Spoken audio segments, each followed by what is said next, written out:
In the summer of 1876, a woman could be bought for the price of a good mule.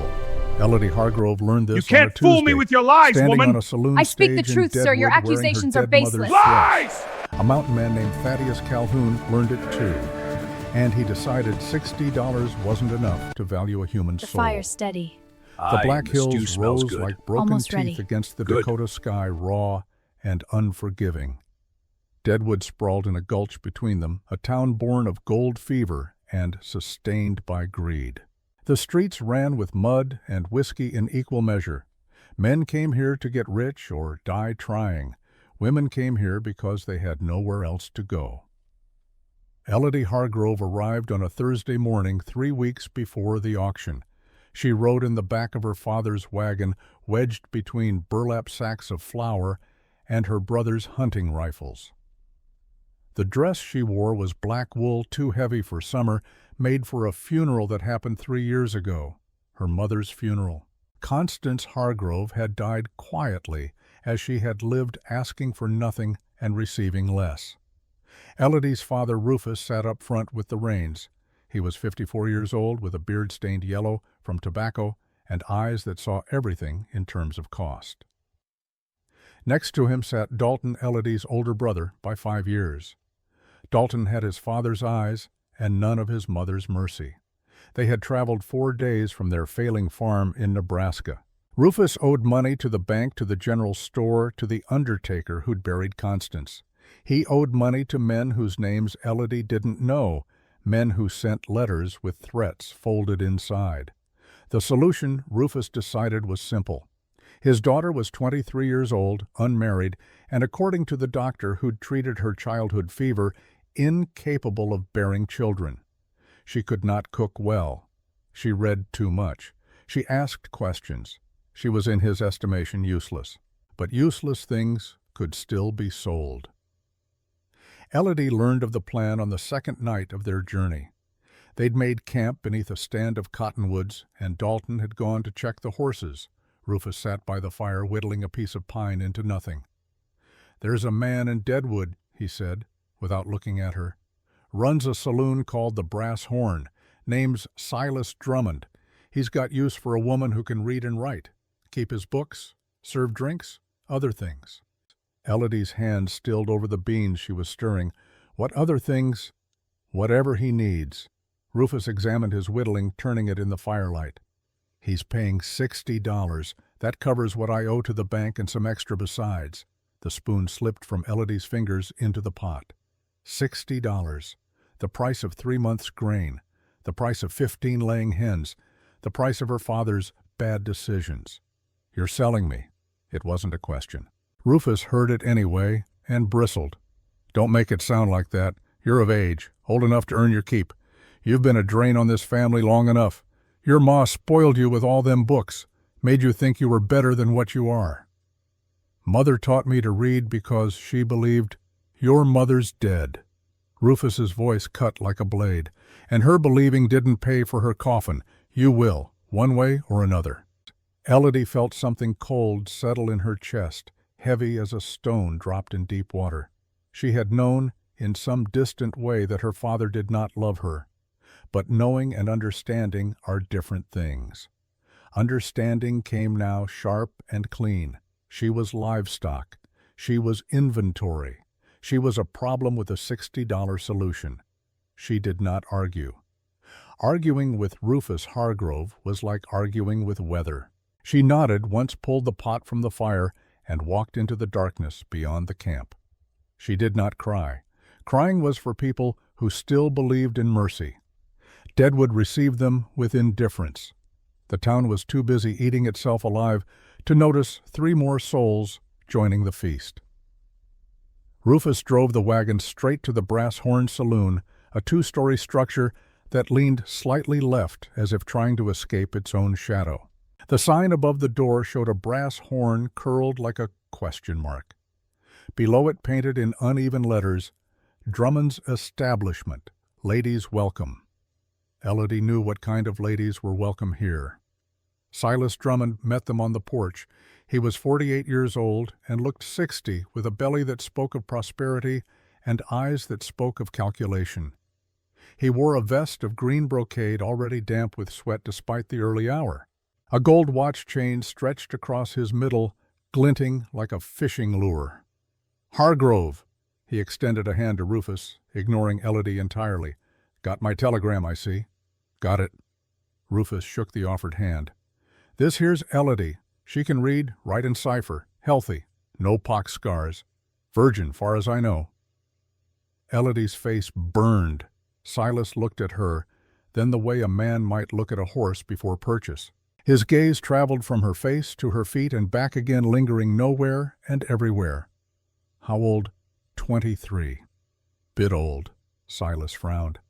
"Most girls that age are already married or ruined. Why ain't she—" "Doctor says she can't have children. Fever when she was young. Ruined her insides." This was said as if Elodie were not standing 3 feet away, as if she were already goods on a shelf, unable to hear or understand her own deficiency. Silas's frown deepened, but he nodded slowly. "Well, I ain't looking for a brood mare. Just need someone to keep the books and handle the customers who like a girl with some learning. Too many of my girls can't count past 10 without taking off their shoes." He reached into his vest and produced a leather pouch heavy with coins. $60 as agreed, cash money. Rufus took the pouch, tested its weight, and smiled for the first time in 4 days. "Pleasure doing business." "Not so fast." Silas held up a hand. "This needs to be done proper, legal-like. We'll do the contract signing tonight, public so there's witnesses. I'll announce it from the stage. That way nobody can say I stole her or nothing." "Tonight," Rufus looked uncertain. "We were planning to head back."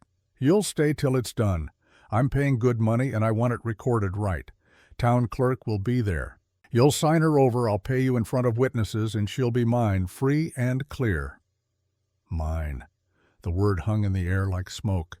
Elodie felt her breath catch, but she did not speak. What would she say? What words could change mathematics? $60 was $60. A debt was a debt. Rufus nodded. "Tonight, then." They shook hands again, sealing the bargain. Dalton, who had been silent throughout, finally spoke. "She tries to run, I'll fetch her back." Silas smiled, showing teeth yellowed by cigar smoke. "Won't be necessary. Elodie here looks like a smart girl. She knows there's nowhere to run to. Ain't that right, sweetheart?" Elodie met his gaze and said nothing. Silas laughed, a wet, rattling sound. "See smart, as advertised." The day crawled toward evening. Elodie was given a room on the second floor of the Brass Horn, a narrow space with a bed, a washstand, and a window that overlooked the alley. The walls were thin. She could hear everything: laughter, cursing, the creak of bed frames, the sound of transaction after transaction after transaction. She sat on the bed and thought about her mother. Constance Hargrove had been a teacher before marriage back in Pennsylvania, before the westward dream had swallowed them all. She had taught Elodie to read using a primer she'd hidden from Rufus. Every night after her father had drunk himself into snoring, Constance would light a candle and open the book. She would trace the letters with a finger worn smooth by labor and whisper the sounds. "Words are freedom," she told Elodie once. "A man can take your home, your money, your name, but what's in your head stays yours." Elodie had believed her, even after Rufus found the primer and burned it in the stove, even after Constance grew sick and thin, coughing blood into rags she hid under the mattress, even after they buried her in a plot so small the headstone had to be carved narrow. But now, sitting in this room that smelled of old perfume and older sin, Elodie understood that her mother had been wrong. Words were not freedom. Words were just noise that men ignored while they counted money. She thought about running. The window was not locked. The alley below was dark. She could climb down, steal a horse ride until Deadwood was just a bad memory. But then what? She had no money, no supplies, no destination. The Black Hills were full of men who would do worse than Silas Drummond for no money at all. At least here, the violence would be predictable, purchased, controlled.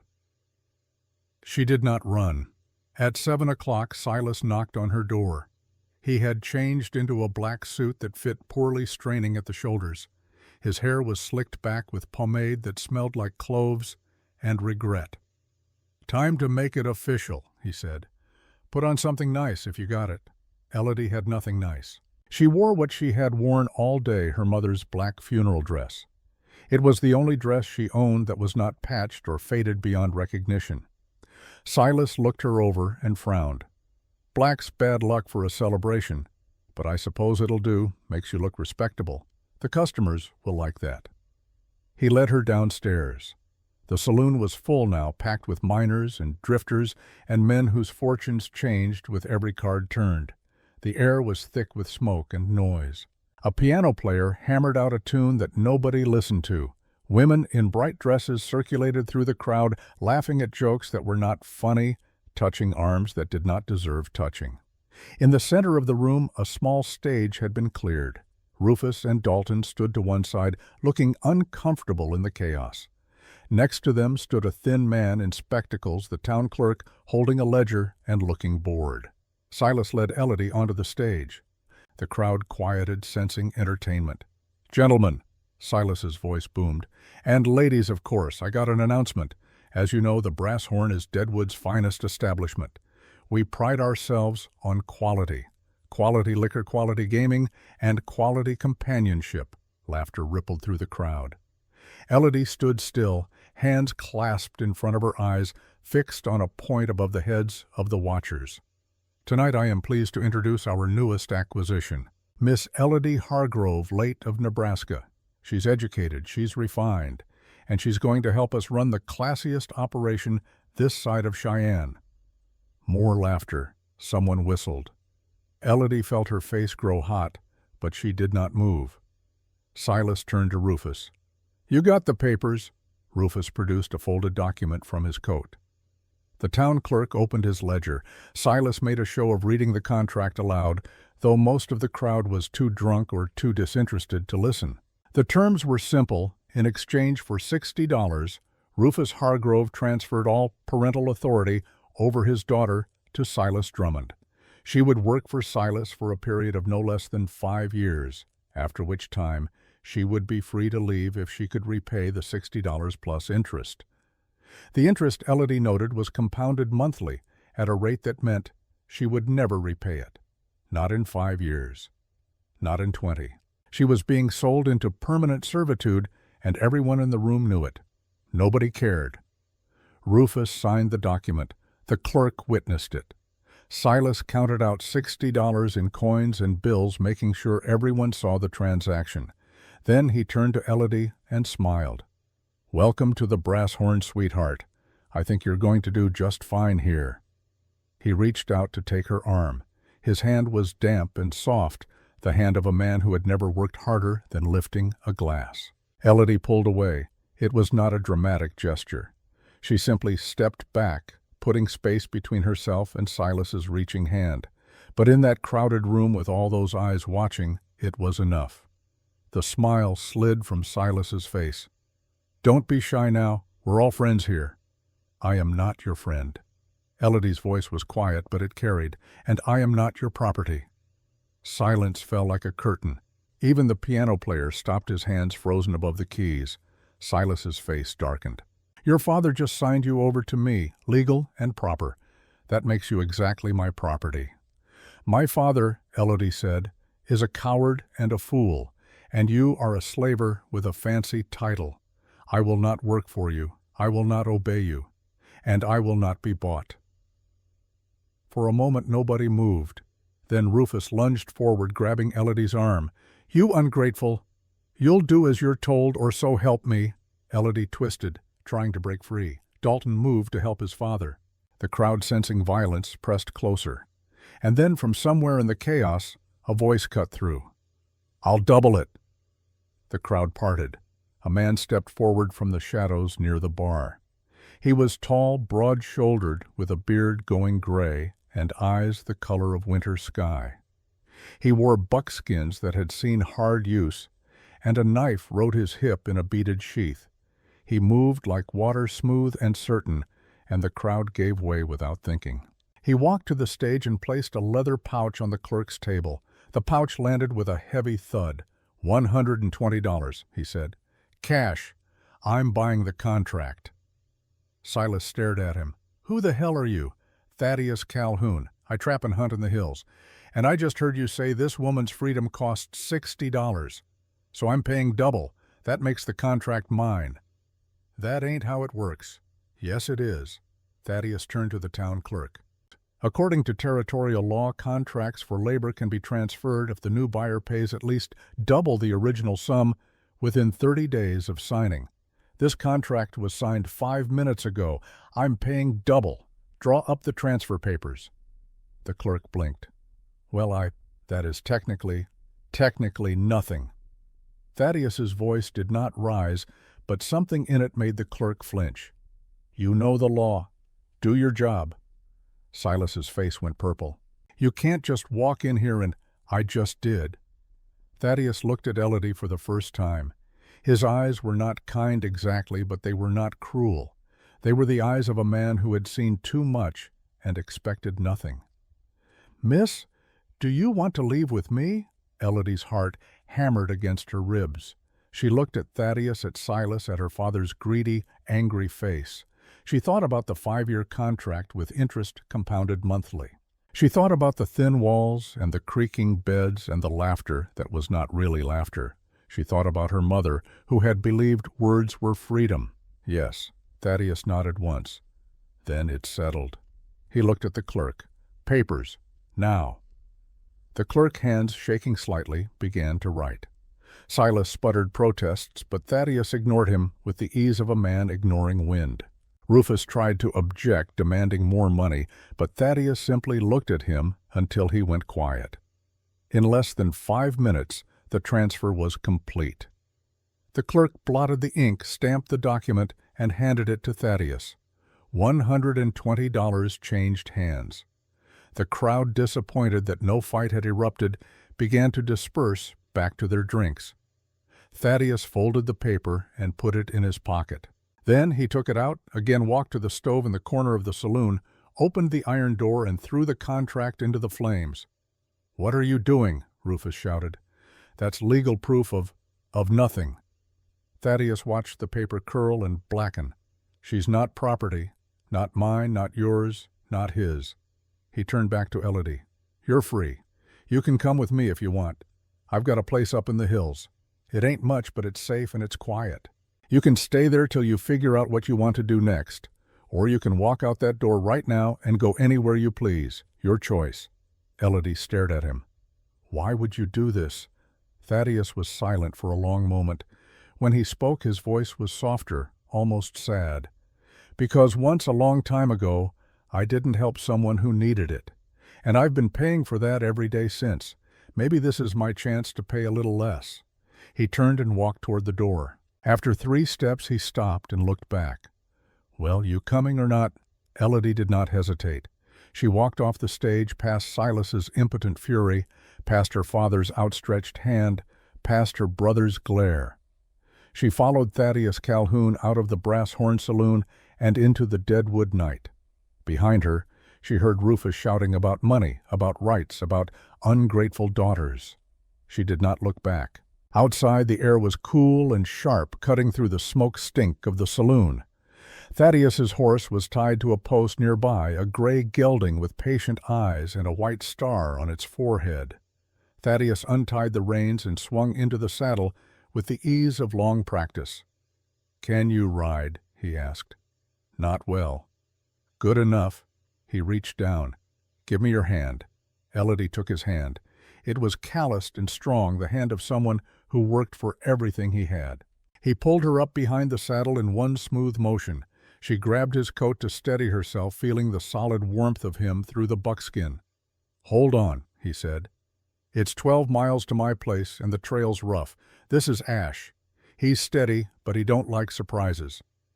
He kicked the horse into a walk, guiding them away from the saloon, away from the lights and noise of Deadwood, toward the dark hills that rose like promises around the town. Elodie held on her arms wrapped around a stranger's waist, her mother's dress rustling in the wind.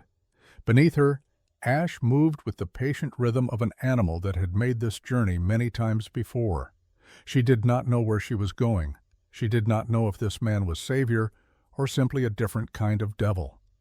But for the first time in 3 weeks, she felt something other than resignation. She felt the faint, fragile stirring of hope. They rode in silence. Thaddeus guided Ash with confidence, following a trail that Elodie could barely see in the darkness. The moon was a thin crescent offering little light, but the horse seemed to know the way. They climbed steadily, leaving the gulch of Deadwood behind, rising into the pine-thick slopes of Elk Ridge. The night sounds closed around them, wind in the trees, the distant call of an owl, the soft thud of Ash's hooves on packed earth. Elodie's arms ached from holding on, but she did not complain. After an hour, Thaddeus stopped near a small creek. "Ash needs water," he said, dismounting. He helped Elodie down, then led the gelding to drink. While the animal drank, Thaddeus pulled a canteen from his saddlebag and offered it to Elodie. "You'll want to drink. It's another hour yet." Elodie took the canteen and drank. The water was cold and clean, tasting faintly of metal. She drank more than she meant to, suddenly aware of how thirsty she was, how long it had been since she'd had water that didn't taste like fear. Thaddeus watched her with an expression she could not read. When she handed back the canteen, he took it without comment and drank himself. "You got questions," he said. "I can see them on your face. Ask." Elodie hesitated. "Then, what do you want from me?" "Nothing. Nobody pays $120 for nothing. I didn't pay it for you, I paid it to keep you from him." Thaddeus nodded back toward the valley, toward Deadwood. "Silas Drummond's a snake. He's got 6 women working for him, and every one of them is trapped the same way you would have been. Contract debt, no way out. I couldn't help them, but I could help you." "Why?" Thaddeus looked away, staring into the darkness of the trees. "I had a wife once, Emma, and a son, Noah. He was 7 years old. Winter of 1871 diphtheria came through these hills like a scythe. Took half the children in the territory. Took my boy. Took my wife 3 days later from grief more than sickness." His voice was flat, reciting facts that had been worn smooth by repetition. "I buried them on a hill overlooking the creek where Emma used to wash clothes. I burned our cabin because I couldn't stand being in it. And I came up here to the high country because I didn't want to see people anymore. Didn't want to talk to them. Didn't want to care about them." He turned back to Elodie. "Then tonight I came down to Deadwood for supplies. Walked into that saloon to buy a bottle, and I saw you standing on that stage. Saw the look in your eyes. And I saw Emma 20 years ago before I met her. She'd been in a bad situation, too. Man who owned the boarding house where she worked thought he owned her along with it. She got away, but she told me once, 'If someone had helped me sooner, I wouldn't have lost so much time to fear.'" He paused. "So I helped, that's all. I don't want anything from you. I don't expect anything. You can stay at my place till you figure out where you want to go, and then you go. Simple as that." Elodie studied his face in the moonlight. He looked older than she'd first thought. The beard hid much, but she could see lines around his eyes, furrows in his forehead carved by weather and loss. This was a man who had survived when he wanted to die. That took a particular kind of strength. "Thank you," she said quietly. Thaddeus shrugged. "Don't thank me yet. You haven't seen the place." They rode on. The trail grew steeper, winding through stands of pine and aspen. The air grew cooler, sharper. Elodie's dress was not warm enough for this elevation, and she began to shiver. Thaddeus noticed. "Here." Without dismounting, he shrugged out of his coat and handed it back to her. "Put that on." The coat was heavy leather lined with wool warm from his body. Elodie wrapped it around herself gratefully. It smelled of wood smoke and pine sap, and something else, something clean and wild that she could not name. "We're close now," Thaddeus said, "just over this next rise." They crested the hill, and Elodie saw it, a clearing carved from the forest, perhaps an acre in size. In the center stood a structure that was not quite a cabin. The walls were up-hewn logs, notched and fitted with obvious skill. But the roof was incomplete, covered only by a canvas tarp lashed down with rope. A stone fireplace rose at one end, its chimney reaching toward the stars. Tools lay scattered near the walls, a saw and adze, a pile of wooden shingles waiting to be laid. It was, Elodie realized, a home in the process of becoming. Thaddeus dismounted and helped her down. "Told you it wasn't much. I've been working on it for 3 years, bit by bit. Winter slows me down. Summer, I make progress.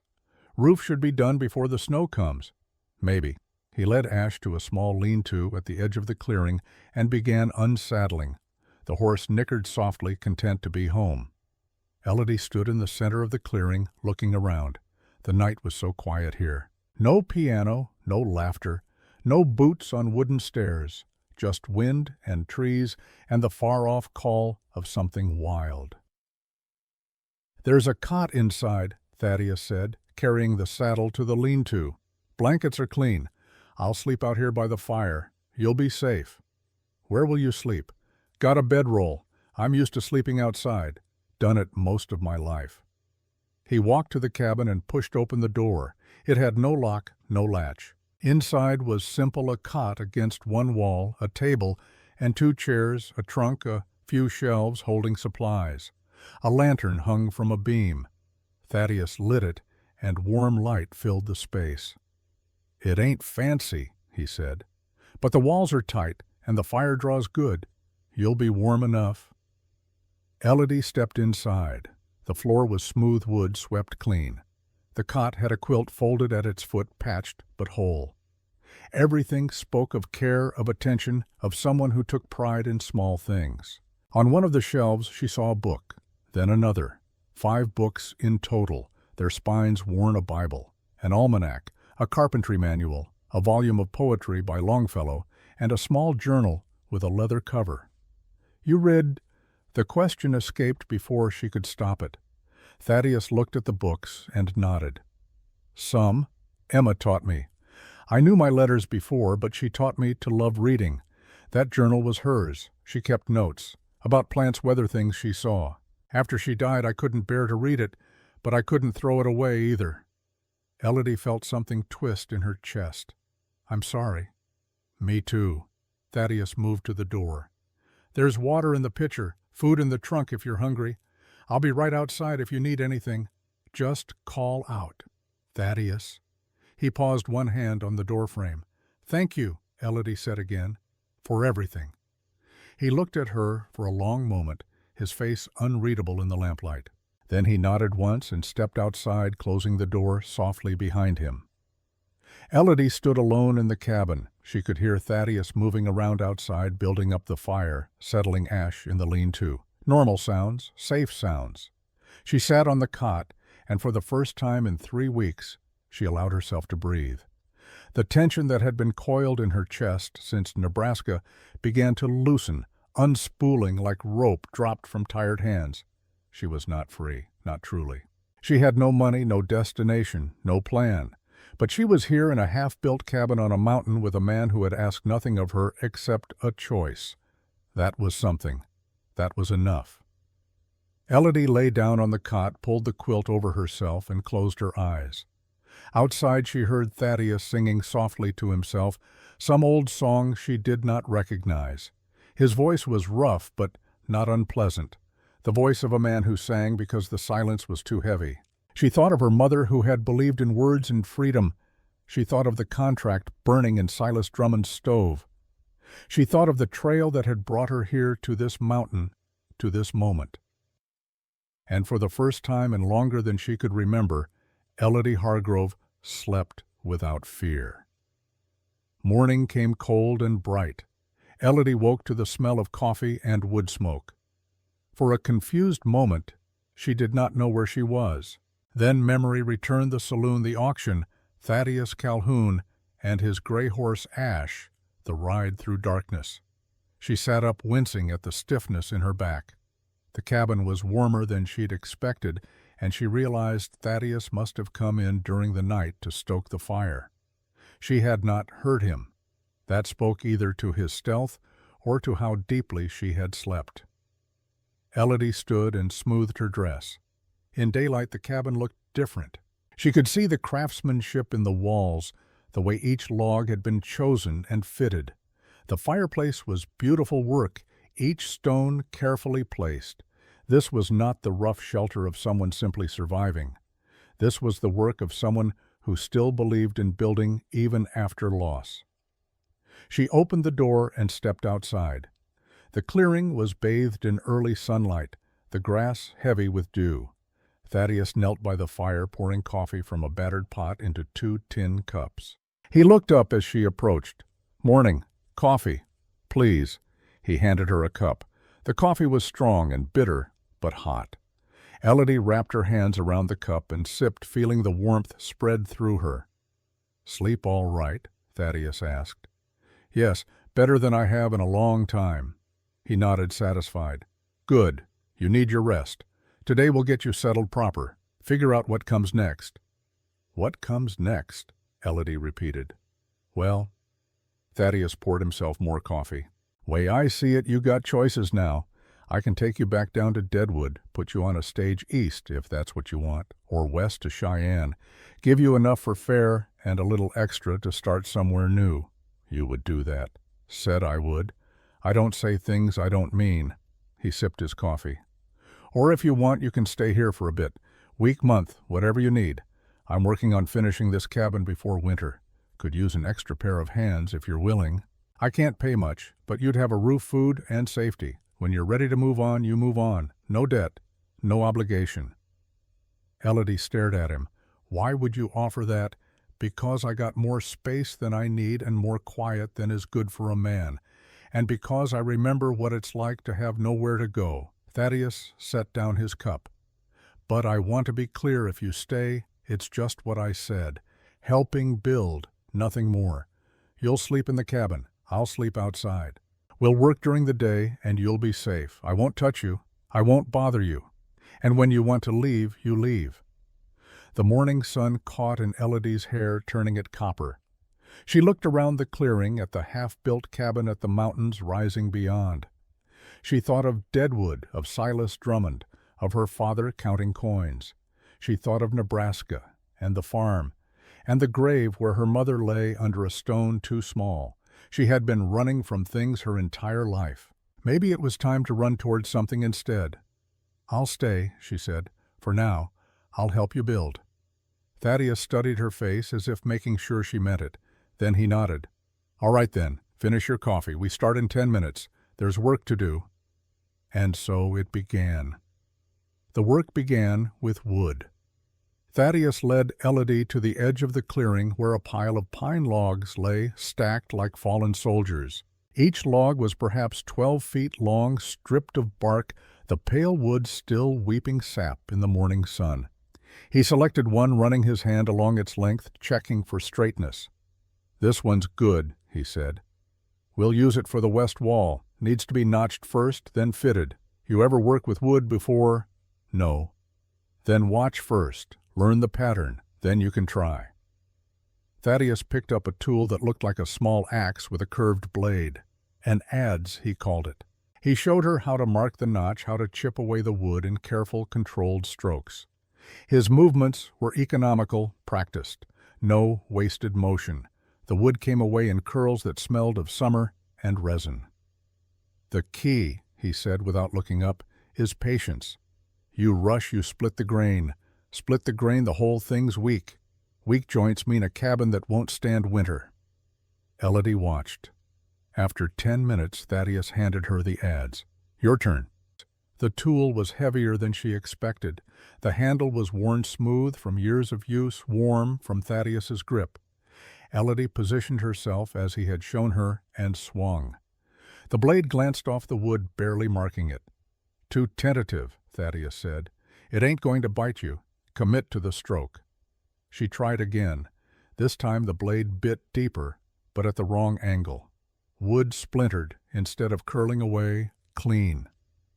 "Better, but watch your angle. Keep the bevel parallel to the grain." They worked like this for an hour. Elodie's arms began to ache, then burn. Blisters rose on her palms where the handle rubbed, but slowly, clumsily, she began to understand the rhythm, how to read the grain, how to let the tool's weight do the work, how to trust the pattern. When the first notch was finally complete, rough but functional, Thaddeus examined it and nodded. Good enough. Won't win prizes, but it'll hold. It was, Elodie realized, the first time in her life anyone had praised her for physical labor. Her father had only ever found fault. But Thaddeus's approval, spare as it was, felt earned, real. They worked through the morning. Thaddeus notched logs while Elodie hauled smaller pieces of wood for the roof. Her dress was not made for this kind of work, and within an hour the hem was dirty, the fabric catching on splinters and branches. She did not complain. Complaints she had learned long ago changed nothing. At midday, Thaddeus called a halt. You'll wear yourself out. Rest matters as much as work. He produced hardtack and dried venison from his supplies, along with a canteen of cold creek water. They sat in the shade of the incomplete cabin, eating in comfortable silence. Elodie's hands throbbed. When she looked at her palms, she saw the blisters had burst, leaving raw pink flesh. Thaddeus noticed. Without a word, he stood and went to the cabin. He returned with a small tin of salve that smelled of pine tar and beeswax. Give me your hands. Elodie hesitated, then extended them. Thaddeus took her right hand, gently turning it palm up in the sunlight. His own hands were scarred and calloused, the hands of someone who had worked hard for everything. He applied the salve with surprising gentleness, his touch impersonal and efficient. This'll help, but they'll hurt worse tomorrow. That's how it goes. Body has to learn. How long did it take you to learn all this? Thaddeus gestured at the cabin, the tools, the cleared land. Still learning. Every tree's different. Every season teaches something new. That's the thing about building. You're never done. Always something to improve. He finished treating her hands and capped the tin. You did good today. Better than I expected for someone who never held an adze before. I'm stronger than I look. I can see that.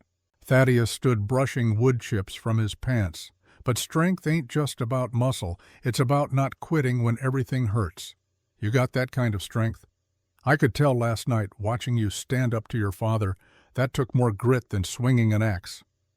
The praise, unexpected and sincere, made Elodie's throat tighten. She looked away, blinking against sudden tears. When had anyone last said she was strong? Her mother, perhaps, but her mother had been dead for 3 years. They returned to work. The afternoon stretched long and hot. Thaddeus taught Elodie how to mix clay and straw for chinking, how to pack it between the logs to seal out wind. It was messy work. By the time the sun began its descent toward the western peaks, Elodie's dress was ruined beyond repair, stained with mud and sap and sweat. But a section of wall was complete, solid, real. Thaddeus stepped back, examining their work with a critical eye. Then he smiled just slightly. Not bad. At this rate, the second room should be done before the first snow. That night, after a simple dinner of beans and cornbread, they sat by the fire. The air had turned cold with the speed that mountains have, and Elodie wrapped herself in a blanket Thaddeus had given her. Above, stars appeared in their thousands, brighter than any stars she had seen before. The absence of town lights made the sky enormous. Tell me about your wife, Elodie said. Thaddeus was quiet for so long she thought he would not answer. Then, Emma was from St. Louis, came west with her family in '63. They were farmers, good people. She was 19 when I met her working at a boarding house in Cheyenne. I was 27, just out of the Army, hired on as a scout for wagon trains heading north. He poked at the fire with a stick, sending sparks spiraling upward. She had red hair. That's the first thing I noticed, red as autumn leaves. And she sang while she worked, not loud, just under her breath. Old hymns mostly, made the whole place feel less lonely. How did you court her? Didn't. Wasn't good at that sort of thing. Still ain't. Thaddeus's mouth twitched. I just kept coming back to that boarding house. Every time I was in Cheyenne, I'd stay there. I'd sit in the common room and listen to her sing. Took me 3 months to work up the nerve to ask if I could walk her home after her shift. What did she say? She said, "I wondered if you were ever going to ask, or if I'd have to do it myself." Thaddeus smiled at the memory, a real smile that transformed his weathered face. We were married 6 weeks later. Small ceremony, just a circuit preacher and 2 witnesses. Didn't matter. It was real. And Noah, the smile faded. He came along a year later. Emma had a hard time with the birth. The midwife said there wouldn't be more children. We didn't care. Noah was enough. He looked just like his mother. Same red hair, same way of humming while he played. Thaddeus fell silent. In the firelight, Elodie could see the grief etched into every line of his face. It was an old grief worn smooth by time, but no less heavy for its age. "The fever took them both in less than a week," he said quietly. "Noah first, then Emma. I buried them together. That's what she would have wanted, not to be separated. I'm sorry. So am I." Thaddeus looked at her. "That's why I live up here now, why I build this cabin nobody needs. Because if I stop moving, if I sit still too long, I remember. And remembering makes it hard to breathe." Elodie understood. She had her own memories that made breathing difficult. Different losses, but the ache was the same. "My mother died when I was 20, she offered. "Consumption. It took her slowly. Every day she got a little weaker, a little thinner. By the end, she was just bones and breath. But she never complained, not once." Sounds like a strong woman. "She was. She taught me to read even though my father forbade it. She'd wait until he was drunk, then light a candle and open her primer. She'd trace the letters and whisper the sounds." Elodie's voice caught. "The last thing she said to me was, 'Don't let them make you small. You're worth more than they'll ever see.' She was right. Was she?" Elodie pulled the blanket tighter. "I was sold for $60. That's less than a horse, less than a good rifle." "That's what they paid, not what you're worth." Thaddeus met her eyes across the fire. "Those are different things, always have been." They sat in silence after that, watching the fire burn down to coals. When Elodie finally stood to go inside, Thaddeus spoke again. "Tomorrow we'll keep working, the roof and the second room both. It'll be hard work, but with 2 of us we'll manage. Sleep well. You too." But as Elodie settled into the cabin's warmth, she doubted Thaddeus would sleep much. She had seen the way his eyes lingered on Emma's journal, on the empty spaces where a family used to be. Some kinds of loneliness, she was learning, were not cured by company. They were only made more visible. The days developed a rhythm: wake with the sun, coffee, and hardtack. Work until midday, rest briefly. Work until evening, simple food, fire, stars, sleep. Elodie's body transformed. The blisters on her hands became calluses. Her arms grew stronger. She learned to anticipate the work, to see what needed doing without being told. By the end of the first week, she could notch a log almost as well as Thaddeus. Not quite as fast, not quite as clean, but functional. The cabin grew around them. The west wall was completed, then the north. They began laying shingles for the roof, overlapping each one to shed rain. Thaddeus taught her the pattern, the importance of starting at the bottom and working up, of leaving no gaps where water could seep. "A good roof," he said, "is the difference between shelter and just 4 walls. You can live with cold, you can live with rough floors, but you can't live with rain dripping on your head all winter." On the 8th day they finished the main roof. The last shingle was nailed in place just as the sun touched the western peaks. Thaddeus climbed down from the ladder and stood back, hands on his hips, surveying their work. "Well," he said, "that's done." It was, Elodie realized, the most satisfied she had heard him sound. She looked at the cabin, truly looked at it. What had been a skeleton was now taking shape, a home emerging from raw materials and will. "It's beautiful," she said. Thaddeus glanced at her, surprised. "It's just a cabin." "No, it's more than that. It's proof." "Proof of what?" "That something good can be built, even here, even after loss." Elodie turned to him. "Thank you for letting me help. Thank you for helping. Couldn't have done it this fast alone. Thaddeus picked up his tools, began putting them away. We should celebrate. I've got a bottle of whiskey I've been saving, and there's venison left. We could make a real meal. That night they ate well. Thaddeus prepared the venison with wild onions and herbs he'd gathered from the forest. Elodie, who had been doing the cooking for the past few days, watched him work. He moved around the fire with the same efficiency he brought to carpentry, every action purposeful.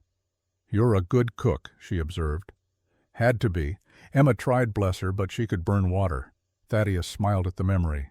So I learned. Seemed easier than eating charred food for the rest of my life. They ate slowly, savoring the food. Afterward, Thaddeus poured 2 small measures of whiskey into tin cups. The liquor was harsh but warming. Elodie coughed on the first sip, and Thaddeus chuckled. Not much of a drinker. Never had occasion to be. That's probably wise. Seen what whiskey does to men. Turns them into something less than human. He swirled the amber liquid in his cup. But a little bit on a night like this just helps the stars shine brighter. They sat and watched those stars wheel slowly overhead. The fire crackled. Somewhere in the forest an owl called. And for the first time since her mother died, Elodie felt something she had almost forgotten: contentment. Thaddeus? What happens now? We've made good progress. I've stayed longer than I meant to already. 10 days. Thaddeus was quiet for a long time. What do you want to happen? I don't know. I have nowhere to go, no money, no family that wants me. She paused. But I can't stay here forever. That wouldn't be fair to you. Fair. Thaddeus set down his cup. Let me ask you something. Are you happy here? The question caught her off guard. Yes, I think so. Then stay. Just like that. Just like that. Thaddeus looked at her steadily. I got 160 acres up here that I'm claiming under the Homestead Act. That's more land than one person can work. The cabin's big enough for 2 if we finish the second room. Winter's coming in 2 months. You go down that mountain now with no money and nowhere to go, you'll end up right back where you started, or worse. But what would I do? I can't just live here for free. Why not? You've been working. You helped build this place. That's worth something. Thaddeus hesitated, then continued. Besides, it's good having someone here. The quiet was getting too loud, if that makes sense. Having another person to talk to work alongside. I didn't realize how much I needed that until you showed up. Elodie's heart beat faster.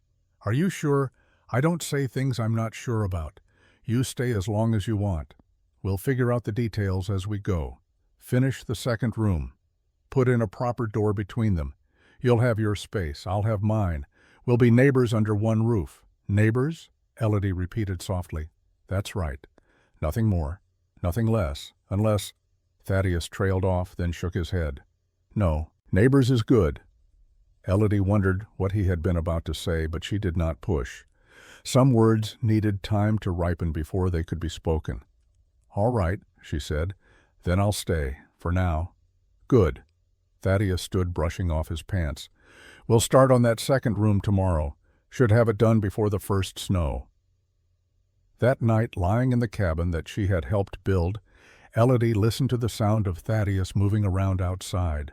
She heard him banking the fire, checking ash in the lean-to, preparing his bedroll. The sounds were comfortable, familiar. The sounds of someone taking care even in small things. She thought about his offer. Neighbors under one roof.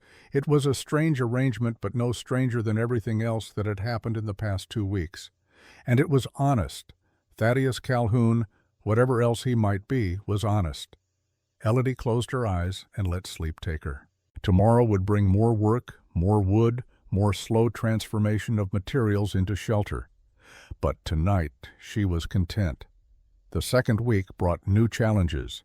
They began work on the additional room, which meant digging a foundation, cutting more logs, extending the roofline. The work was harder than before, more complex. Thaddeus taught Elodie how to use a level, how to make sure walls were plumb and true. Crooked walls mean crooked doors, he explained. Crooked doors mean gaps. Gaps mean cold. Cold means misery. Everything connects to everything else. That's the lesson. On the 12th day, a storm rolled in from the west. They saw it coming, a wall of black clouds marching over the peaks like an invading army. Thaddeus hurried to secure everything that could blow away, while Elodie helped move tools into the shelter of the cabin. The rain hit with violence, a downpour so thick it was like standing behind a waterfall. Lightning cracked across the sky. Thunder shook the ground. Thaddeus and Elodie huddled in the cabin, the new roof drumming with rain. "Good test," Thaddeus shouted over the noise. "If the roof holds now, it'll hold all winter." They waited, watched, checked every corner for leaks. Minutes passed. The storm intensified. Rain hammered down with brutal force. Not a single drop came through. Thaddeus let out a breath. "Well, I'll be damned. We did good work." "We did," Elodie agreed, feeling a surge of pride. This roof, these walls, she had helped make them. They would stand, they would protect. That mattered. The storm passed after 2 hours, leaving the forest dripping and fresh. They ventured outside to assess any damage. A few branches had fallen, but nothing serious. The cabin stood solid, unmoved by wind or rain. That night, Elodie found herself unable to sleep. The storm had stirred something in her, some restless energy she could not name. She rose and stepped outside, wrapping a shawl around her shoulders. Thaddeus was sitting by the fire, which he had rebuilt after the rain. He looked up as she approached, but said nothing, only moved slightly to make room. Elodie sat beside him, close enough to feel the fire's warmth. "Couldn't sleep?" he asked. "Too much thinking." "Thinking's dangerous. Keeps you up at night, makes you question everything you thought you knew." Thaddeus poked at the fire. "What are you thinking about?" Elodie hesitated. Then, because the darkness and the fire made confession easier, about staying, about what it means. "What do you think it means?" "I think it means I'm choosing something instead of just surviving something. That's new for me, frightening in a way." "Choosing is always frightening. Means you're responsible for what comes next." Thaddeus looked at her. "But it's the only way to really live. Everything else is just letting life happen to you." "Is that what you did when you came up here?" "Yes and no. I chose to leave. But I didn't choose what to build. I was just existing, going through motions. Then you showed up and suddenly I had a reason to finish what I started." He paused. "You gave me that, maybe without meaning to, but you did." Elodie felt her chest tighten. "Thaddeus, I'm not asking for anything," he said quickly. "I just wanted you to know, that's all." They sat in silence after that, but it was a different silence than before. Charged, aware, full of things unspoken. Finally, Elodie stood. "I should try to sleep. Big day tomorrow." "Yeah. Good night, Elodie." "Good night." But as she lay in bed, she could not stop thinking about the way he had said her name. Not Miss Hargrove, not girl, not sweetheart. Just Elodie, like she was real, like she mattered. On the 15th day, trouble came. Elodie was working on chinking the new room's walls when she heard horses, 3 of them coming up the trail from the direction of Deadwood. She straightened, shading her eyes against the midday sun. Thaddeus was at the creek fetching water. Elodie called out to him, and he came running, immediately alert. Together they watched the riders approach. Elodie's stomach dropped. She recognized them. Her father Rufus, her brother Dalton, and Silas Drummond. They rode into the clearing with the confidence of men who believed they had rights. Rufus dismounted first, his face red from the ride and from anger that had been building for 2 weeks. "There you are," he said, pointing at Elodie like she was a runaway dog. "Thought you could hide up here forever, did you?" Thaddeus stepped forward, putting himself between Elodie and the newcomers. "You're trespassing. Leave." "Trespassing?" Silas dismounted, his green vest dusty from the trail. "That's rich coming from a squatter. This land belongs to the Territorial Land Office. You got no more right to be here than a prairie dog." "I filed a homestead claim 3 years ago. This land is mine." "Claims take time to process." Silas smiled, showing his yellow teeth. And the land office is very busy. Could take years. Meanwhile, you're just borrowing. Dalton dismounted last, his hand resting on the pistol at his hip. We didn't come here to argue about dirt. We came for her. He nodded at Elodie. She's our sister. Our blood. You got no right keeping her. I'm not keeping her, Thaddeus said evenly. She's staying of her own choice. Choice? Rufus spat in the dirt. She's a woman. What does she know about choice? She belongs with family. Family? Elodie's voice cut through the clearing like a blade. She stepped out from behind Thaddeus. You sold me. You took money for me like I was livestock. You're not my family. You're just men who share my blood. That's not the same thing. Rufus's face purpled. You ungrateful... Careful! Thaddeus's voice dropped to a dangerous quiet. Think real hard about what you say next. Or what... Dalton's hand tightened on his pistol. You'll shoot us 3 against 1. You ain't that stupid. No. Thaddeus's hand moved to his own gun with a speed that made all 3 men flinch. But I'm desperate enough, and desperate men don't worry much about odds. For a long moment, nobody moved. The only sound was wind in the pines and the distant call of a crow. Then Silas laughed, breaking the tension. Let's all calm down. Nobody needs to die today. He turned to Elodie. Here's the situation, sweetheart. Your father sold you to me legal and proper. This mountain man interfered with a lawful transaction. Now I'm a reasonable man. I don't want trouble. So here's my offer. You come back to Deadwood with us, work off the debt as agreed, and we forget this whole misunderstanding. Or I go to the territorial marshal, have Mr. Calhoun here arrested for kidnapping and contract interference. He'll hang. Silas's smile widened. Your choice. Elodie's blood ran cold. You can't. I can. I got the papers. I got witnesses. And I got friends in the territory. The marshal will believe me over a mountain hermit and a runaway girl. Thaddeus's jaw clenched. That contract was burned. The original, maybe, but I keep copies. Always do. Silas produced a folded paper from his vest. See, all legal, signed and witnessed. You burned one piece of paper, not the agreement itself. Elodie felt the world tilting. After 2 weeks of freedom of building something real, she was right back where she started. No worse. Now Thaddeus would hang because of her. Don't, Thaddeus said softly, reading her face. Don't even think it. I have to. I won't let you hang for helping me. I don't give a damn about hanging. Thaddeus looked at her, really looked at her, and his eyes were fierce. You hear me? I knew what I was doing when I bought that contract. I knew the risks. And I'd do it again, every time. How touching. Silas tucked the paper away. But it doesn't change facts. Girl, you coming peaceful, or do we have to get ugly? Elodie looked at Thaddeus, looked at her father and brother, looked at Silas Drummond and his yellow smile. She thought about the cabin she had helped build, the roof that didn't leak, the calluses on her hands that spoke of honest work. She thought about her mother's last words, "Don't let them make you small." "No," she said. Silas blinked. "What? No, I'm not going with you. I don't care about your contract. I don't care about your threats. You want to send the marshal, send him. But I'm not leaving. Then your mountain man hangs. Then he hangs." Elodie's voice shook, but she held steady. "But I won't sell myself again. Not for him, not for anyone. If that makes me selfish, so be it." Thaddeus smiled just slightly. Pride flickered in his eyes. Rufus stepped forward, raising his hand as if to strike.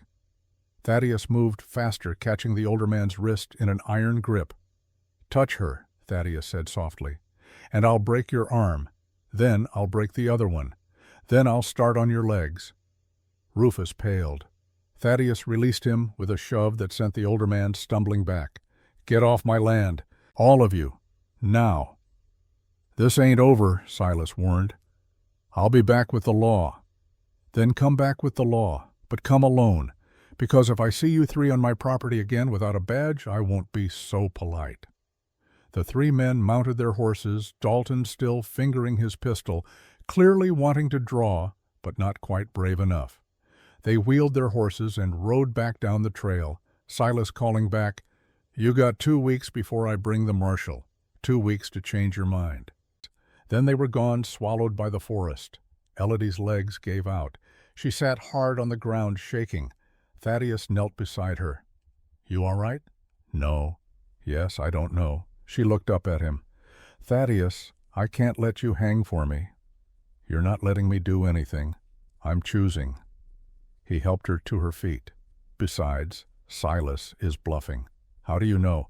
"Because if he really had that much power, he wouldn't have bothered coming up here to threaten us.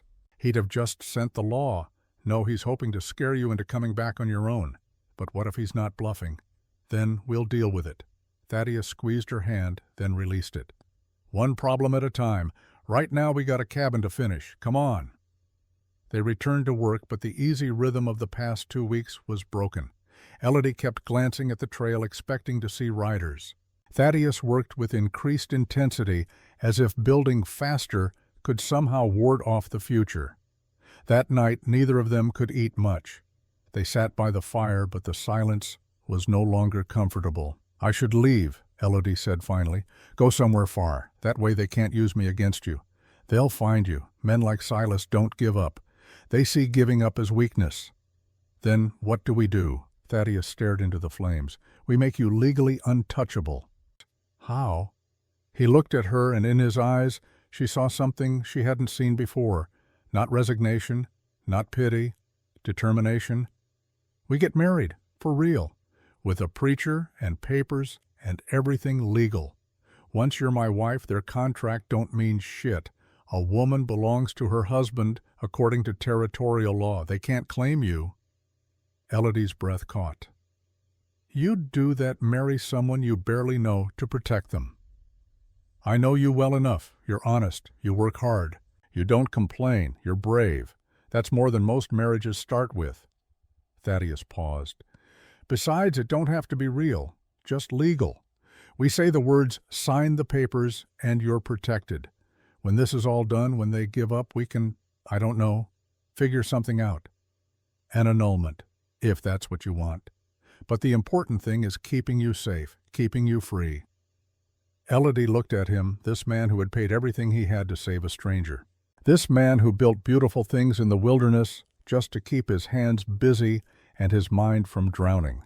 This man who offered marriage like it was just another practical solution, another notch to carve another roof to build. "All right," she said. "Let's do it." Thaddeus nodded. "There's a traveling preacher, man named Josiah Whitfield. He comes through these hills every month or so. Should be here any day now. I'll find him. We'll do this proper." "Thaddeus?" "Yeah, thank you. For everything. For not letting them take me." "Don't thank me yet. We still got a fight ahead." But he smiled just a little. "Though I gotta say, watching you tell them no was just about the finest thing I've seen in 5 years." Elodie felt her face warm. She looked away into the fire. "My mother would have been proud." "I bet she would." They sat together until the fire burned low, neither speaking, both thinking about the days ahead. About preachers and contracts and the strange shape a life could take when you were brave enough to choose your own way. And somewhere in the darkness, an owl called its voice, carrying through the mountain night like a question waiting for an answer. The preacher arrived on the 18th day, riding a mule that looked as tired as its rider. Josiah Whitfield was a lean man of perhaps 60 years, with white hair that fell to his shoulders and eyes that had seen too much suffering to be shocked by anything. He wore a black coat gone gray with dust and carried a Bible wrapped in oilcloth. Thaddeus spotted him first coming up the trail in the late afternoon. He'd been watching for 3 days, checking the path whenever he had a moment. Now he stood and called to Elodie, who was inside the cabin preparing dinner. "He's here." Elodie emerged, wiping her hands on her apron. She watched the preacher approach, her stomach tight with nerves. This was it, the thing that would make her safe or damn them both trying. Josiah dismounted slowly, every movement speaking of saddle soreness. He tied his mule to a tree and approached with his hand extended. "Thaddeus Calhoun, been a while." "Josiah." They shook hands. "Appreciate you coming." You said it was urgent. I figured it must be for you to send word. Josiah's gaze shifted to Elodie, kind but assessing. And who might this young lady be? Elodie Hargrove. She's... Well, that's why you're here. Josiah raised an eyebrow. I see. Shall we sit? My bones need rest, and my ears are ready for whatever story you've got. They gathered around the fire pit. Thaddeus made coffee while Elodie served the stew she'd been cooking. Josiah ate with the focused hunger of a man who never knew where his next meal was coming from. When he'd finished, he set down his bowl and looked at them expectantly. All right then, tell me. Thaddeus told him everything. The auction at the Brass Horn, the $120, Elodie's choice to stay, the work on the cabin, the return of her father and Silas Drummond with their threats and contracts. Through it all, Josiah listened without interruption, his weathered face revealing nothing. When Thaddeus finished, silence settled over the clearing. A jay called from the pines. The fire crackled. Finally, Josiah spoke. You want me to marry you? Yes. To protect the girl from a contract that says she belongs to a saloon keeper? That's right. Josiah looked at Elodie. And you, child, is this what you want? Or are you just trading one kind of bondage for another? The question was blunt, but not unkind. Elodie met his gaze steadily. Thaddeus has never treated me as anything but a free person. He asks nothing of me I don't want to give. If marriage to him is bondage, it's the freest bondage I've ever known. That's not much of an endorsement for holy matrimony, Josiah observed, but there was humor in his voice. Marriage is meant to be more than just a legal maneuver. It's a covenant before God, a joining of lives, not a strategy to outmaneuver a bad man with paperwork. I know that, Thaddeus said, and if there was another way I'd take it. But there isn't. Territorial law is clear. A married woman belongs to her husband, not to any previous contract. This is the only way to keep her safe. And after... When the danger passes, what then? Thaddeus and Elodie exchanged glances. Neither had a ready answer. We'll figure that out when we get there, Thaddeus said finally. Josiah studied them both for a long moment. Then he sighed and pulled out his Bible. I've married hundreds of couples in my time, rich ones, poor ones, young ones, old ones. Couples who loved each other and couples who barely knew each other. And you know what I've learned? The ceremony doesn't make the marriage. The living does. What you say in front of God matters less than what you do in the years after. He opened the Bible, his fingers finding a worn ribbon. I'll marry you, but I'm going to do it proper with all the words and all the weight.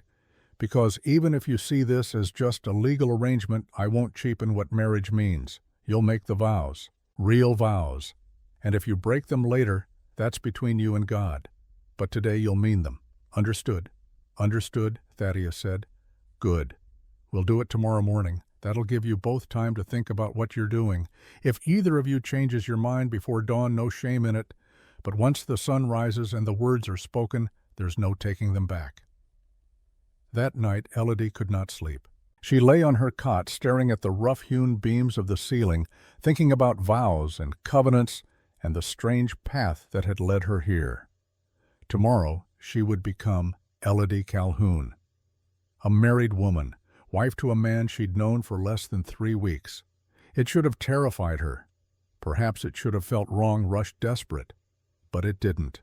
She thought about Thaddeus, about the way he'd taught her to notch logs with patient repetition, about how he always served her food before taking his own, about the salve for her blistered hands and the coat he'd given her when she was cold, about how he'd stood between her and her father, ready to fight 3 armed men with nothing but determination. This was not love, not the kind poets wrote about anyway. But it was something. Respect, partnership, trust. Maybe that was enough. Maybe that was more than enough. Across the clearing, Thaddeus lay under the stars in his bedroll thinking similar thoughts. He'd told Josiah this marriage was just strategy, just paperwork. But was it? He thought about Emma. About the guilt he'd carried for 5 years, the feeling that loving again would be betrayal. But Emma was gone. And Elodie was here, real and solid and brave. This isn't love, he told himself. I'm just protecting her. but the lie felt transparent even in his own mind. Morning came with golden light filtering through the pines. Josiah was already awake, reading his Bible by the remains of the fire. Thaddeus stirred, then rose, and began preparing coffee. Elodie emerged from the cabin wearing the same black dress she'd worn the night of the auction. It was her only dress, and it was still stained with mud and work. "I wish I had something better to wear," she said quietly. Josiah looked up from his Bible. "The Lord sees the heart, not the dress, and from what I can tell, yours is clean." They ate a simple breakfast of cornbread and honey. Nobody spoke much. The weight of what was about to happen pressed on them all. When the meal was finished, Josiah stood and brushed crumbs from his coat. "Time, I think. Thaddeus, if you've got a ring, now's when you'll need it. I don't. Haven't he had time to go to town, and I couldn't afford one anyway." "Then we'll do without. God doesn't require gold to bless a union." Thaddeus shook his head. "No, wait." He went to his woodworking tools and selected a piece of pine pale and smooth. While Josiah and Elodie watched, he began to carve. His hands moved with practiced skill, the knife peeling away thin curls of wood. After 20 minutes, he had shaped 2 simple bands, smooth and round. He held them up to the light, checking for rough spots, then sanded them against a stone until they gleamed. "They're not gold," he said, offering them to Josiah, "but they're made with care. That counts for something." "It counts for a great deal," Josiah said quietly. They gathered in front of the cabin in the space where Thaddeus and Elodie had worked side by side for 2 weeks. The clearing was silent except for wind and birdsong. No witnesses except the trees and the sky. Josiah opened his Bible and began. "Dearly beloved, we are gathered here in the sight of God to join this man and this woman in holy matrimony. It is not to be entered into lightly, but reverently, deliberately, and in accordance with the purposes for which it was instituted by God." His voice carried across the clearing, formal and sonorous. He spoke about covenant and commitment, about 2 becoming one, about the mystery of marriage as a reflection of Christ's love for the church. The words were old, worn smooth by centuries of repetition, but they carried weight.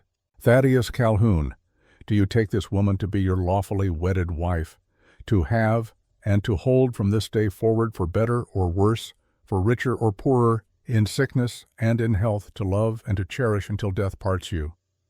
Thaddeus looked at Elodie. Her dark hair caught the morning light. Her hands, calloused from work, were steady. Her eyes met his without fear. "I do." "Elodie Hargrove, do you take this man to be your lawfully wedded husband, to have and to hold from this day forward for better or worse, for richer or poorer, in sickness and in health, to love and to cherish until death parts you?" Elodie thought about her mother, about contracts and freedom, about the cabin she'd helped build and the man who'd given her choice when no one else would. "I do." Josiah handed Thaddeus the first ring. "Repeat after me. With this ring I thee wed." Thaddeus took Elodie's left hand. Her fingers trembled slightly in his grip. He slid the wooden band onto her ring finger. It fit perfectly warm against her skin. "With this ring I thee wed." Then Elodie took the second ring, and Josiah prompted her with the same words. She slid the band onto Thaddeus's finger, feeling the rough calluses of his hand against hers. "With this ring I thee wed." Josiah closed his Bible. "By the authority vested in me by God and the territory of Dakota, I now pronounce you husband and wife. What God has joined together, let no man put asunder." He paused. "You may kiss the bride." Thaddeus hesitated. This was the moment that would make it real, that would cross the line from legal arrangement to something more.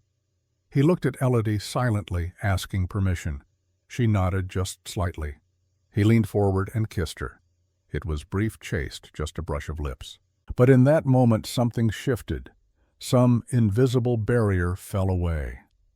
When they separated, they were different. Not just 2 people sharing space, but something bound together. "Congratulations," Josiah said warmly.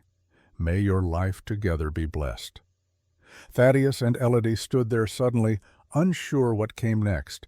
Josiah seemed to sense their discomfort and smiled. "Well, I suppose I should make this official. I'll need to record the marriage in my registry and file a copy with the territorial clerk next time I'm in Deadwood. That'll make it legal in all respects." "How long before it's recorded?" Thaddeus asked. "I'll be in Deadwood day after tomorrow, so call it 3 days before it's on the books." Josiah pulled out a ledger from his saddlebag and made a notation. "There.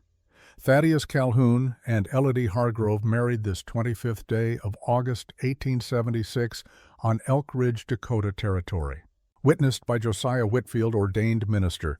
He tore out a page and handed it to Thaddeus. "Keep this. It's your proof until the official record is filed." Thaddeus folded the paper carefully and put it in his pocket. "Thank you, Josiah. I owe you."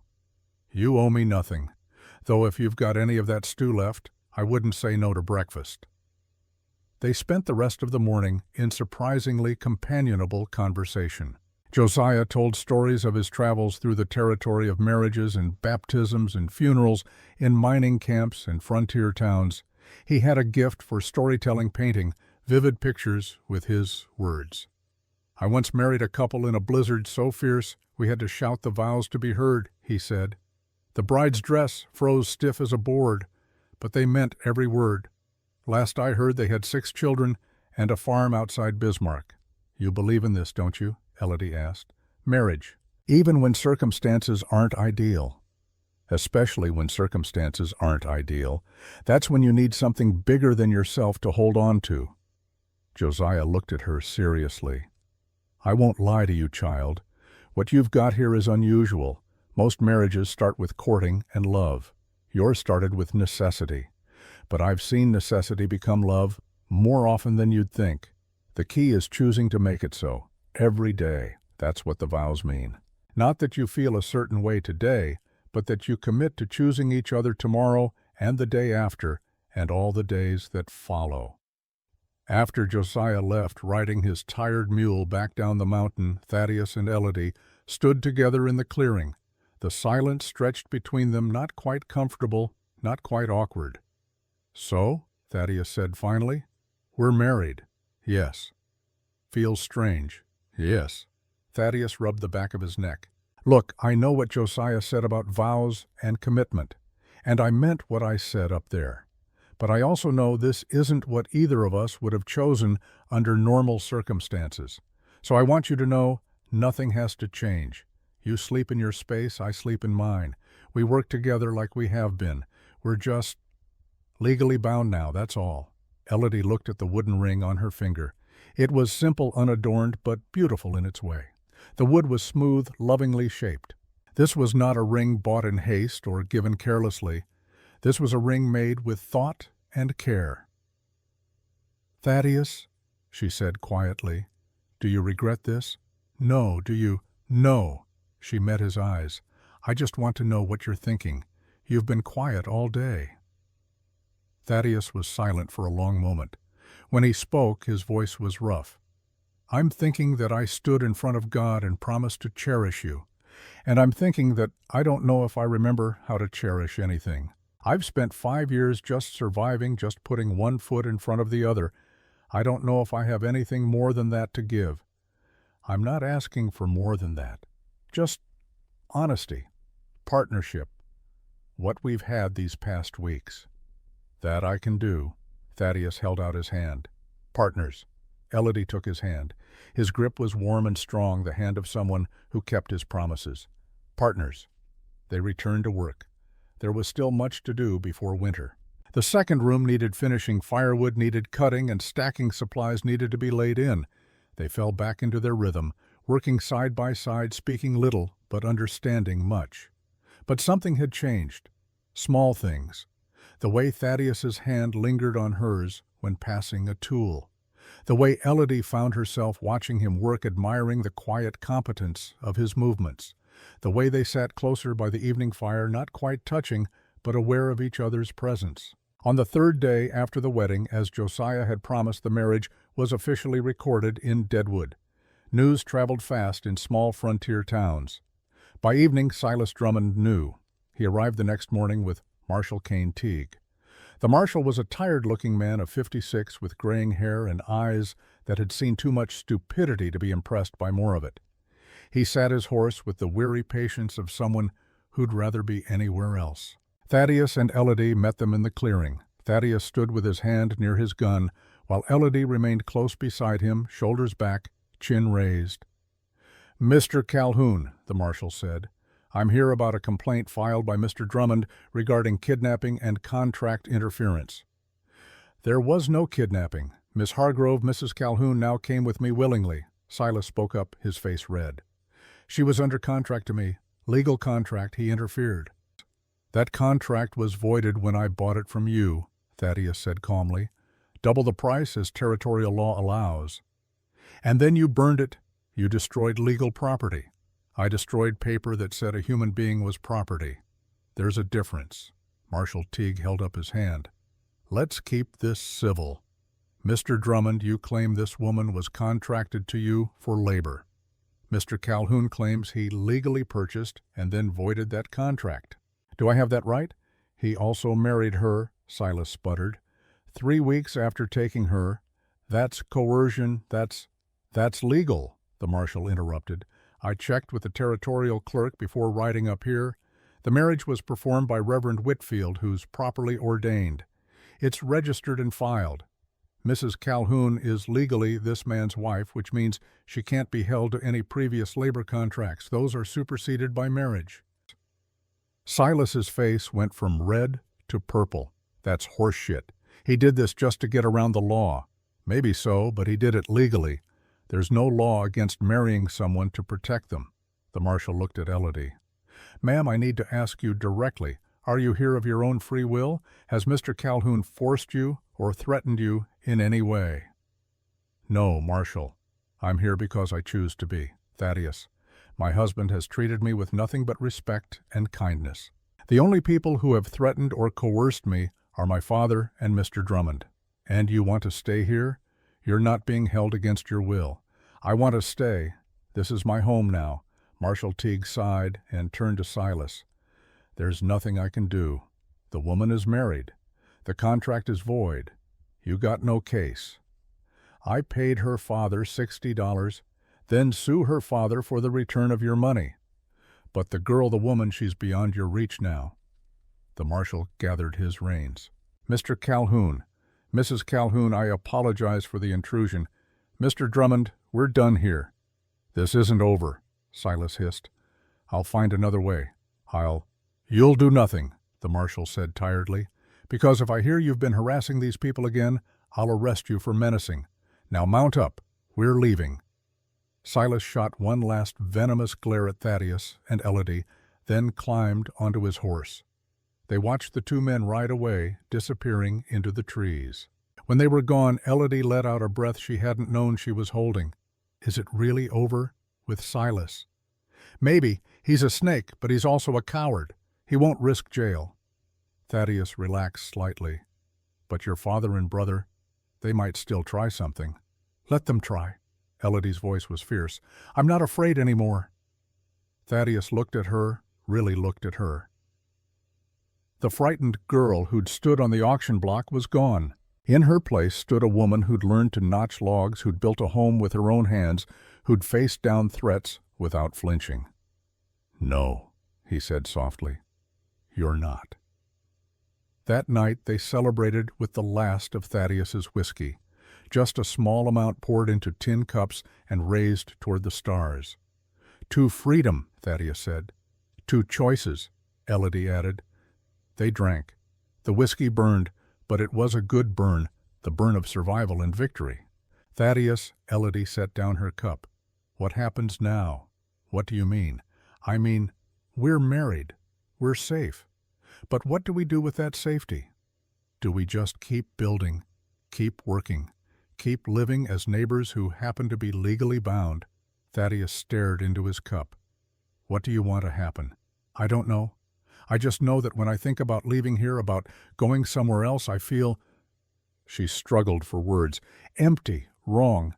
This place feels like home. You feel like home, and I don't know what to do with that. Thaddeus set down his own cup. When he spoke, his voice was raw. I told myself this was just strategy, just paperwork, but I've been lying. To you, to Josiah, to myself. The truth is, somewhere in the past 3 weeks I started caring whether you stayed or went. I started looking forward to seeing you in the morning, started listening for your voice. And that scared me because I thought I'd buried that part of myself with Emma and Noah. And now I think maybe it's okay to dig that part back up, not to replace what I lost, but to build something new, something different, if you want that too. Elodie moved closer to him. In the firelight, his eyes were soft, vulnerable, in a way she'd never seen. I want that. I'm terrified of it, but I want it. Then we'll figure it out, together, one day at a time. He reached out and took her hand. Not the hand-holding of partners or friends, but something gentler, more intentional. Elodie laced her fingers through his, feeling the calluses that matched her own. They sat like that for a long time, hands joined, watching the fire burn down to embers. No more words were needed. The choice had been made, not in the formal vows before Josiah, but here in the quiet honesty of a mountain night.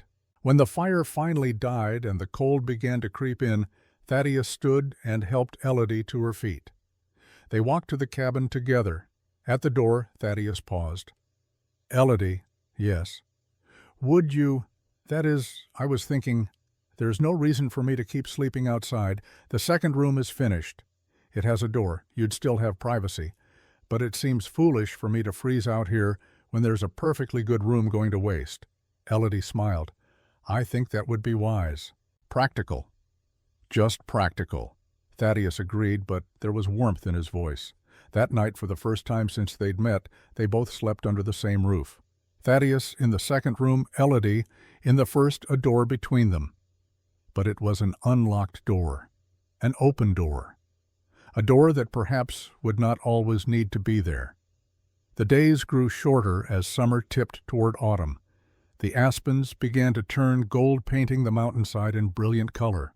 Thaddeus and Elodie worked to prepare for winter, cutting firewood and stacking it under the eaves, caulking every gap in the walls, laying in supplies. They also began to talk more, not just about work and weather, but about deeper things. Elodie told Thaddeus about her mother's quiet strength, about learning to read by candlelight, about the day they buried Constance, and how Rufus had complained about the cost of the coffin. Thaddeus told Elodie about his time as an army scout, about tracking through hostile territory, about the men he'd killed, and the nightmares that followed.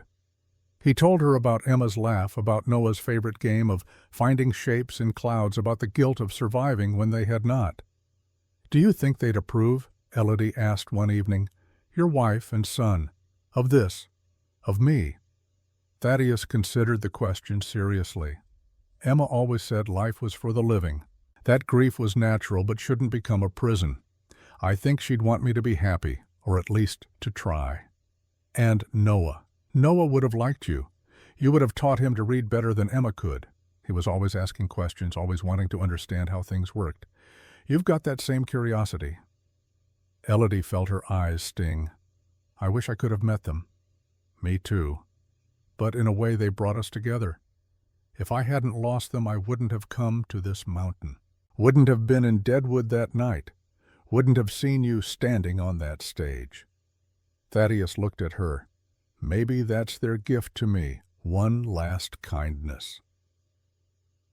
On the first day of September, Rufus Hargrove and Dalton made their final appearance.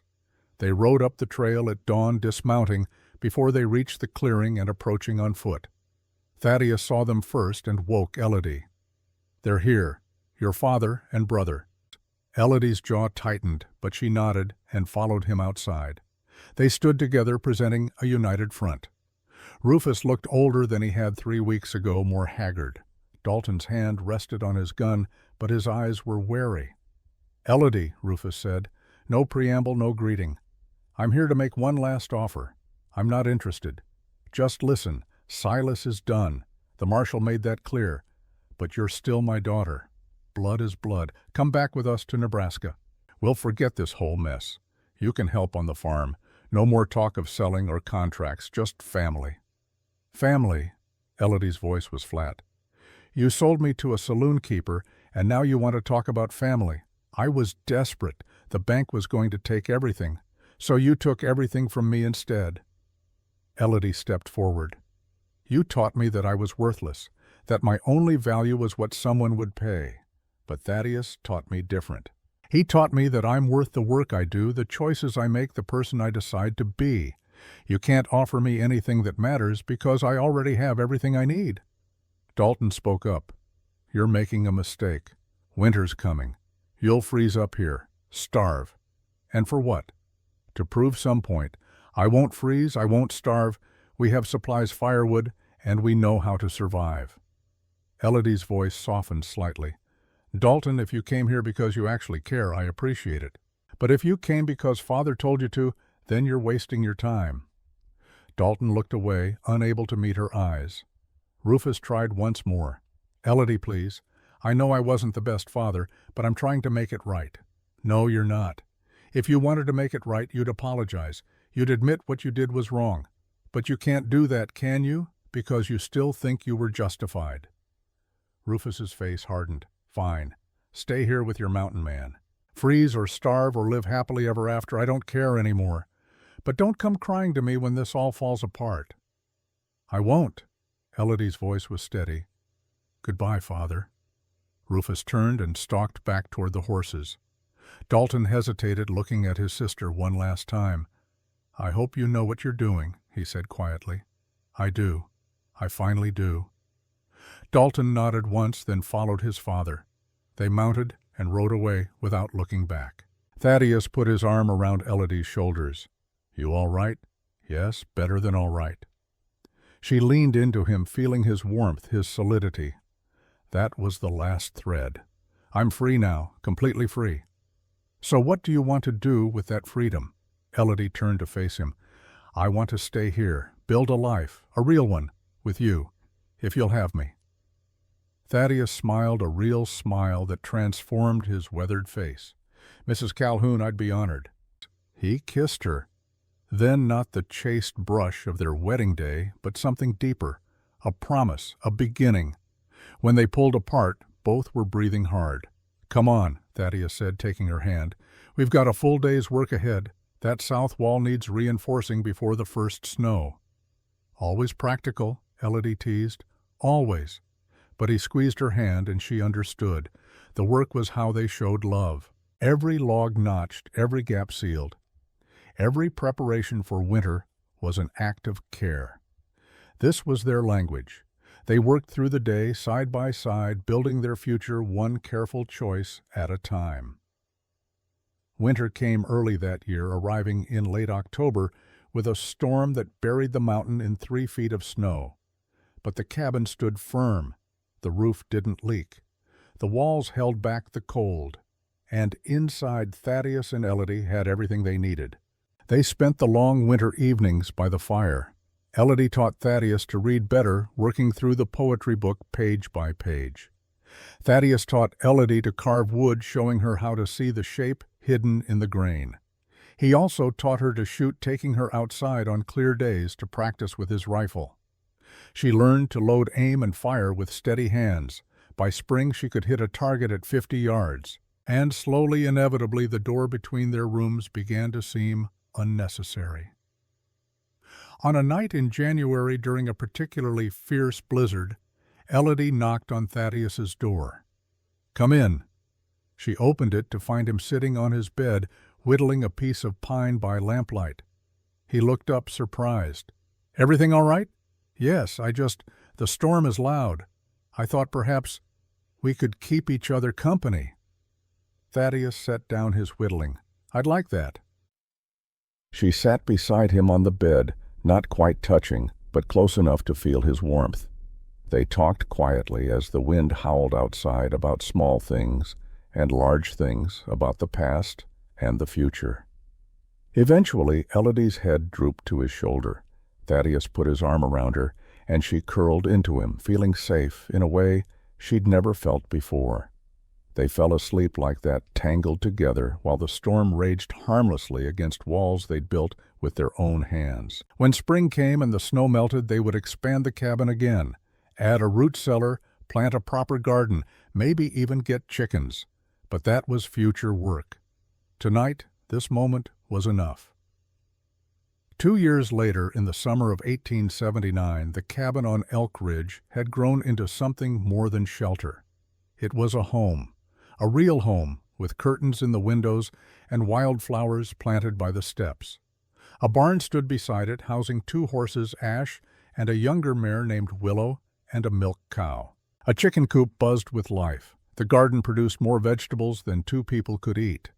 Thaddeus Calhoun, now 43, stood on the porch and watched his wife work in that garden. Elodie, 25, now moved with the confidence of someone who knew her place in the world.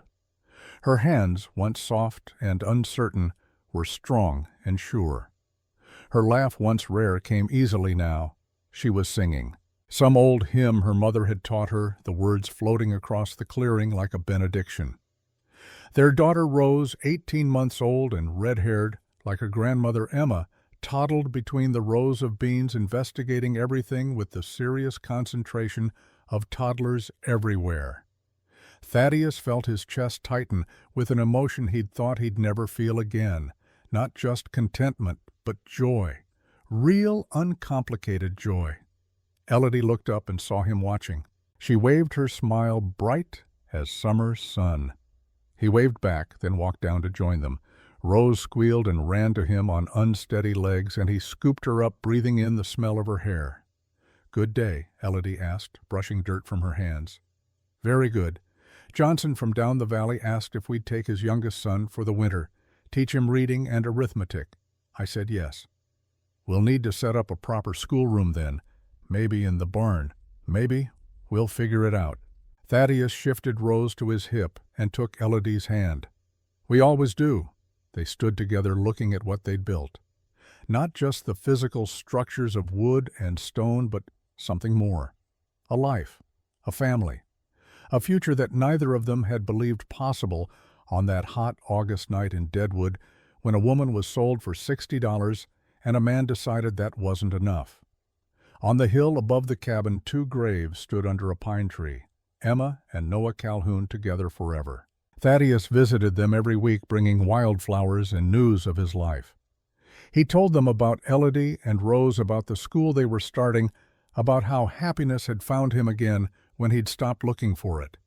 He liked to think they were happy for him, that wherever they were, they knew he'd kept his promise to keep living, to keep building, to keep choosing hope over despair.